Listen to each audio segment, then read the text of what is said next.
بسم اللہ الرحمن الرحیم۔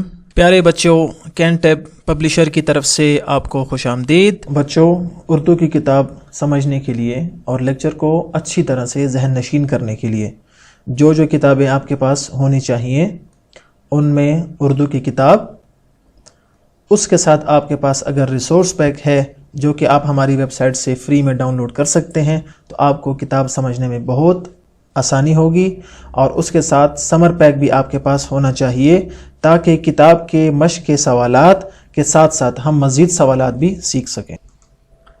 آج ہمارے پہلے سبق کا دوسرا حصہ ہے جس میں ہم حمد کی تشریح کریں گے اور کچھ مزید خلاصہ یا مرکزی خیال کو جانیں گے اور اس کے بارے میں کچھ گھر کا کام دیں گے اور کچھ سیکھیں گے۔ سبق سے پہلے ہم آج کے حاصلات تعلم کو دیکھ لیتے ہیں۔ پہلا SLO ہے کسی بھی چیز کو مخصوص تلفظ، لہجے، آہنگ، ادائیگی کے ساتھ، اوقاف، آواز کے زیر و بم اور سطح کے ساتھ دہرا سکیں۔ دوسرا SLO ہے نثر پارے یا نظم کو اپنے الفاظ میں لکھ سکیں۔ اور تیسرا SLO ہے تحریر کا کم از کم 1/3 خلاصہ لکھ سکیں۔ یہ 3 SLOs کو آج ہم اپنے سبق میں کور کریں گے۔ تو سب سے پہلے آپ اپنی کتاب میں موجود حمد کو نکال لیں۔ سب سے اوپر لکھا ہوا ہے حمد رب ذوالجلال، حمد رب ذوالجلال، یعنی رب ذوالجلال کی حمد یا تعریف۔ اور حمد اور نعت میں فرق تو آپ کو معلوم ہی ہوگا کہ حمد اس نظم کو کہتے ہیں جس میں اللہ تعالیٰ کی تعریف بیان کی جائے یا اس کی نعمتوں کا ذکر کیا جائے یا اس کی صفات کا بیان کیا جائے۔ تو اللہ تعالیٰ کی صفات کے بارے میں پہلے کچھ پڑھ لیتے ہیں کہ صفات باری تعالیٰ سے مراد کیا ہے۔ تو پیارے بچوں، آپ کو معلوم ہوگا کہ اللہ تعالیٰ کے بہت سے صفاتی نام ہیں جو کہ قرآن پاک کے آخر میں لکھے ہوتے ہیں، اور قرآن پاک کے آخر میں اللہ تعالیٰ کے 99 صفاتی نام درج ہیں، اور ان میں سے یقیناً آپ کو بھی کچھ نہ کچھ یاد ہوں گے اور معلوم ہوں گے، جیسے قدیر، رحمان، رحیم، علیم، اس طرح ذوالجلال والاکرام، الحی، القیوم۔ اسی طرح اللہ تعالیٰ کے بہت سے صفاتی نام ہیں جن میں اللہ تعالیٰ کی مختلف صفات کو بیان کیا جاتا ہے۔ دوسری بات، اللہ تعالیٰ کی قدرت کے مختلف پہلوؤں سے واقفیت حاصل کر سکیں۔ تو پیارے بچوں، یاد رکھیے کہ اللہ تعالیٰ کی قدرت سے مراد کیا ہے۔ اللہ تعالیٰ اس کائنات کا خالق ہے۔ خالق کا مطلب بنانے والا ہے، اس کائنات کو تخلیق کرنے والا ہے، اور اس کائنات کا مالک بھی ہے۔ اور اس کائنات میں زمین، آسمان یا اس کے تحت جو بھی پورا نظام چل رہا ہے، یہ سب نظام پر قادر کون ہے؟ اللہ تعالیٰ۔ اور قادر کا مطلب یہ ہے کہ طاقت اور قدرت وہ اللہ تعالیٰ کی ہے۔ دنیا میں جو بھی کچھ ہو رہا ہے، وہ چاہے ہمیں نظر آئے یا ہمیں نظر نہ آئے، اس پر قدرت کس کی ہے؟ اللہ تعالیٰ کی۔ وہ چاہے انسان ہو، جانور ہو، پرندے ہوں، درخت ہوں، سمندر ہوں، پہاڑ ہوں، صحرا ہو، جنگلات ہوں، درندے ہوں، ہر قسم کی مخلوق، سورج ہو، چاند ہو، جنات ہو، فرشتے ہوں، سب چیزوں پر قادر کون ہے؟ اللہ تعالیٰ۔ وَهُوَ عَلَى كُلِّ شَيْءٍ قدیر، کہ اللہ تعالیٰ ہر چیز پر کیا ہے؟ قادر ہے۔ یہ 2 چیزیں آپ نے سیکھ لی۔ اب چلتے ہیں حمد کی طرف اور دیکھتے ہیں کہ حمد میں کون کون سی اچھی باتیں یا کون کون سے اہم نکات کی طرف شاعر نے اشارہ کیا ہے۔ شاعر کون ہیں؟ ڈاکٹر محمد امین، اور ان کی یہ حمد ہے۔ تو چلتے ہیں حمد کی جانب۔ پہلا شعر کیا ہے؟ لیکن شعر پڑھنے سے پہلے پیارے بچوں، آپ یاد رکھیں کہ آپ نے تمام شعر غور سے سننے ہیں اور آپ نے میرے ساتھ مل کر یہ شعر پڑھنے ہیں تاکہ جو لفظ میں پڑھوں اس کا درست تلفظ آپ کو معلوم ہو۔ پہلا شعر کیا ہے؟ رفعتیں تیرے لیے، سب عظمتیں تیرے لیے، خالق حرف و بیاں، سب مدحتیں تیرے لیے۔ یہ پہلا شعر جس میں شاعر نے کیا کہا ہے کہ رفعتیں تیرے لیے، پہلی بات یہ کی۔ اب رفعتیں یہ جمع ہے جس کی واحد آتی ہے رفعت، یہ دیکھیں آپ کو نظر آ رہا ہے، اور رفعت کا معنی کیا ہے؟ عروج، برتری، ترقی کرنا، یہ لفظ آپ نے سن رکھے ہیں نا۔ اس کے علاوہ عالی اور ارتقاء۔ تو رفعتیں یعنی بلند مقام، عروج، یہ کس کے لیے ہے؟ اللہ ہی کے لیے، کہ سب سے بلند کون ہے؟ اللہ تعالیٰ ہے۔ اور اس کے بعد دوسری بات شاعر نے ذکر کی، سب عظمتیں تیرے لیے، کہ عظمتیں، بڑائیاں، عظمت کا مطلب کیا ہے؟ بڑائی۔ ہم نماز میں بھی بولتے ہیں سبحان ربی العظیم، تو عظمتیں عظیم، عظمت سے ہے جس کا معنی ہے بڑائی۔ تو شاعر یہاں پر کہہ رہا ہے کہ رفعتیں یعنی بلندیاں، عروج، وہ کس لیے؟ اللہ کے لیے، اور سب بڑائیاں، سب عظمتیں وہ بھی اللہ ہی کے لیے ہیں۔ جیسے ہم کہتے ہیں اللہ اکبر، اللہ سب سے بڑا ہے، تو ہم اس میں اسی چیز کا اقرار کر رہے ہوتے ہیں کہ سب رفعتیں اور سب عظمتیں وہ اللہ کے لیے ہیں۔ اور تیسری بات اس شعر میں جو شاعر نے ذکر کی ہے وہ کیا ہے؟ خالق حرف و بیاں، سب مدحتیں تیرے لیے۔ اب یہاں پر شاعر نے دو چیزیں آپ نے سمجھنی ہیں۔ خالق حرف و بیاں، حرف تو آپ کو معلوم ہے، ایک جیسے الف، بے، پے، یہ حرف ہے، اور بیان یہ آپ جملے کو بھی کہہ سکتے ہیں، کسی لفظ کو بھی کہہ سکتے ہیں۔ تو شاعر نے یہاں پر کہا کہ میں چاہے کوئی حرف ادا کروں یا کوئی جملہ یا لفظ ادا کروں، اور اس حرف یا جملے کے ذریعے سے میں جو بھی مدحت کروں گا، مدحت کا معنی کیا ہے؟ تعریف۔ کیا معنی ہے؟ تعریف۔ وہ تمام تعریفیں کس کے لیے ہوں گی؟ اللہ کے لیے ہوں گی، چاہے وہ حرف کی صورت میں ہو یا الفاظ یا بیان کی صورت میں۔ اگلا شعر دیکھیں، زندگی تیرے لیے اور بندگی تیرے لیے، الفتیں تیرے لیے، سب چاہتیں تیرے لیے۔ یہاں پر شاعر نے 4 چیزوں کا مزید ذکر کیا ہے اور یہ کہا ہے کہ یا اللہ یہ سب کی سب چیزیں کس کے لیے ہیں؟ وہ آپ ہی کے لیے ہیں۔ وہ 4 چیزیں کون سی ہیں؟ نمبر 1 زندگی۔ زندگی کس کے لیے ہے شاعر کے مطابق؟ اللہ کے لیے ہے۔ کیوں؟ یہ زندگی کس نے دی ہے؟ اللہ نے دی ہے۔ جب اللہ نے دی ہے تو یہ ہے بھی اسی کے لیے۔ اور دوسری بات ہے بندگی تیرے لیے۔ بندگی کسے کہتے ہیں؟ عبادت کو۔ کسے کہتے ہیں؟ عبادت۔ اور ہم نماز میں کہتے ہیں نا ایاک نعبد، اے اللہ ہم تیری ہی عبادت اور تیری ہی بندگی کریں گے۔ تیسری چیز جو شاعر نے ذکر کی ہے وہ ہے الفتیں۔ الفتیں، الفت کا مطلب کیا ہے؟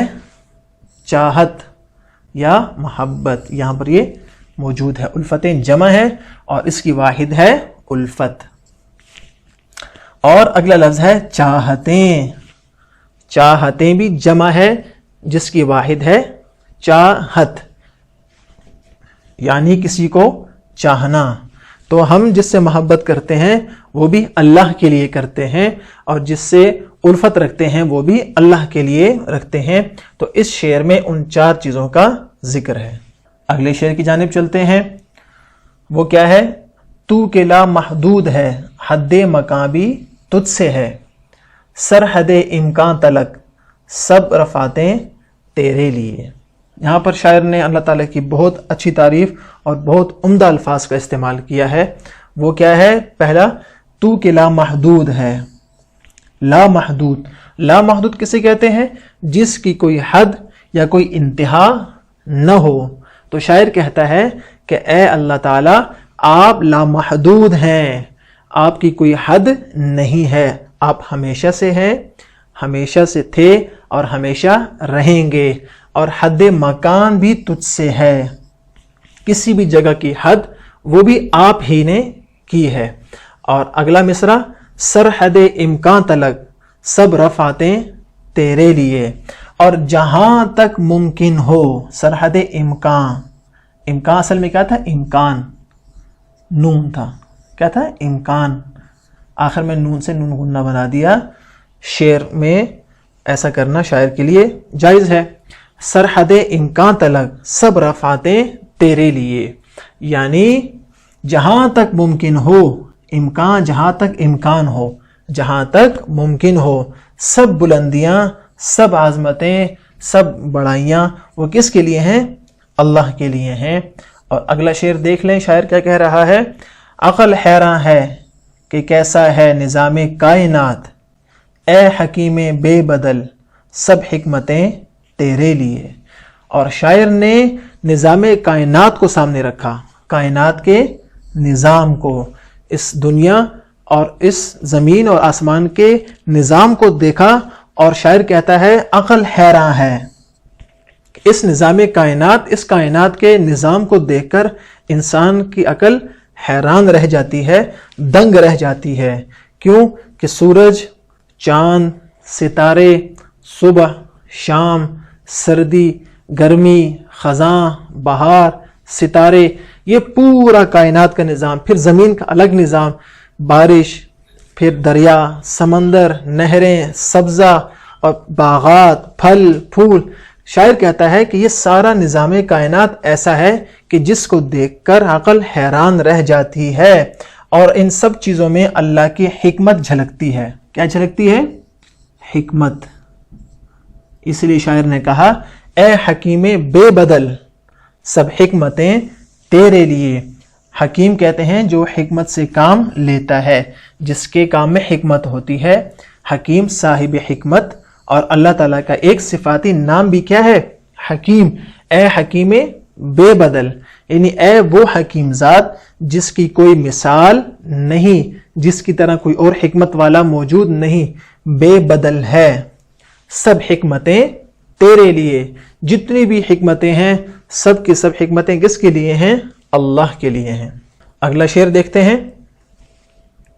میں کہ بندہ ہوں تو پھر بندے کا کیسا اختیار، قادر مطلق ہے تو سب قدرتیں تیرے لیے۔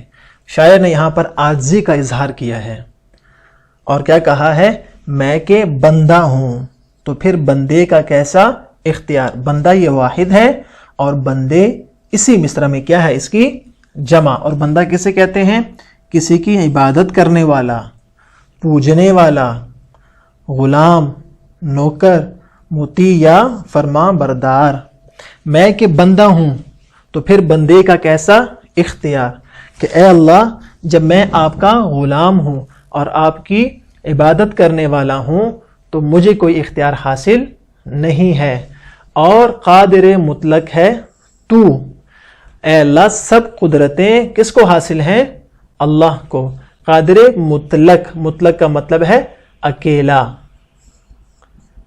قادر اور قادر مطلق میں فرق یہ ہے، قادر کا مطلب ہے کہ کسی اور کو بھی قدرت حاصل ہو، جبکہ اگر ہم کہیں گے قادر مطلق تو معنی ہوگا کہ وہ اکیلا ہی قادر ہے، اس کے علاوہ کوئی اور قادر نہیں۔ قادر مطلق ہے تو، سب قدرتیں تیرے لیے، تو جتنی بھی قدرتیں ہیں وہ کس کو حاصل ہیں؟ اللہ تعالیٰ کو۔ اور آخری شعر دیکھ لیں، حرف سب تیرے لیے ہیں، لفظ سب تیرے لیے، صورت اظہار کی سب صورتیں تیرے لیے۔ اور آخری شعر بہت زبردست شاعر نے کہا، وہ کیا ہے؟ کہ حرف سب تیرے لیے ہیں، کہ جتنے بھی حروف میں نے اس حمد میں یا اس کے علاوہ اللہ کی تعریف میں استعمال کیے ہیں وہ سب اللہ ہی کے لیے ہیں، اور لفظ ان حروف سے مل کر جو لفظ بنتا ہے وہ بھی کس کے ہیں؟ اللہ ہی کے لیے ہیں۔ اور صورت اظہار کی سب صورتیں تیرے لیے، حرف اور لفظ کے علاوہ یا ان دونوں کے ساتھ جتنی بھی صورتیں اللہ تعالیٰ کی حمد، توصیف، تعریف یا قدرت یا اس کے انعامات کے اظہار کے لیے جتنی بھی صورتیں ہیں وہ سب صورتیں دراصل اللہ ہی کی دی ہوئی ہیں اور وہ سب اللہ ہی کی تعریف کے لیے ہیں۔ تو بچوں یہ تھی حمد، اور اس کا خلاصہ بھی آپ کو معلوم ہو گیا کہ شاعر نے اس میں اللہ تعالیٰ کی تعریف بیان کی، اس میں اللہ تعالیٰ کی صفات بیان کی، اس میں عاجزی کا اظہار کیا اور اللہ کے نظام کائنات کی تعریف کی اور اپنی بندگی کا اقرار کیا، اور آخر میں یہ کہا کہ یہ حمد اور اس کے علاوہ جتنے بھی حروف، الفاظ یا جملے ہیں وہ سب کے سب اللہ ہی کی عطا ہیں۔ چلتے ہیں اور کچھ مشکل الفاظ اور ان کے معنی دیکھتے ہیں۔ اکثر کے معنی تو میں آپ کو بتا چکا ہوں۔ سب سے پہلا لفظ ہے رفعت۔ کیا ہے؟ رفعت۔ ان الفاظ کو غور سے سنیں تاکہ آپ ان کے تلفظ کو سیکھ سکیں، اور اس کا معنی ہے بلندی، عروج یا برتری۔ دوسرا لفظ ہے عظمت، اس کا معنی ہے بڑائی۔ تیسرا لفظ ہے الفت، جس کا معنی ہے محبت یا پیار۔ اگلا لفظ ہے لا محدود، جس کا معنی ہے جس کی کوئی حد نہ ہو۔ خالق، بنانے والا، یا اللہ تعالیٰ کی یہ صفت ہے۔ اور آخری لفظ ہے صورت اظہار، جس کا معنی ہے بیان کرنے کے انداز۔ اب آپ کو گھر کا کام دیتے ہیں۔ آپ نے حمد سنی، اس کی اشعار بھی سنے اور اس کی تشریح بھی سنی، اور آپ کو یقیناً اس سے اشعار کی تشریح کا انداز اور کیسے اس کی تشریح کرنی ہے وہ بھی آپ کو علم ہو چکا ہوگا۔ تو اس کی مدد سے آپ نے ان اشعار کی تشریح کرنی ہے۔ کچھ باتیں میں آپ کو بتا دیتا ہوں کہ آپ جب کسی بھی شعر کی تشریح کریں تو سب سے پہلے یہ دیکھیں کہ ان میں کون سا لفظ ایسا ہے جو آپ کے لیے مشکل یا نیا ہے۔ مثلا پہلے شعر میں ہم دیکھتے ہیں کہ اس میں یہ لفظ فاخر، یہ آپ کے لیے نیا ہے، تو آپ ایسے وہ الفاظ جو آپ کے لیے نئے یا مشکل ہیں ان کو آپ الگ کر لیں اور ان کا معنی آپ ڈکشنری میں دیکھ لیں۔ اس کے بعد جب مشکل الفاظ کے معنی آپ کو سمجھ آ جائیں گے تو آپ کو شعر کا مطلب اور مقصد اور مفہوم سمجھ میں آ جائے گا۔ اس کے بعد اگر شعر میں کسی اہم واقعے کی طرف اشارہ ہے تو آپ نے اس واقعے کو بھی دیکھنا ہے اور اس کی تشریح میں وہ واقعہ بھی مختصراً اور اس کا خلاصہ لکھ دینا ہے، اور جو اس شعر سے آپ کو سمجھ میں آ رہا ہے آپ نے اپنے الفاظ میں یہاں پر اس کی ان لائنوں میں، ان سطور میں آپ نے اس کی تشریح لکھ دینی ہے۔ اور آپ نے دوسرا کام کیا کرنا ہے گھر کا، آپ کو جو ہم نے ابھی حمد پڑھی اس کا خلاصہ جو کہ میں نے آپ کو آخر میں بتا بھی دیا ہے، وہ خلاصہ آپ نے اپنے الفاظ میں ان سطور میں تحریر کرنا ہے۔ تو یہ تھا آپ کے گھر کا کام۔ اگلے سبق میں پھر ملاقات ہوگی۔ اللہ حافظ۔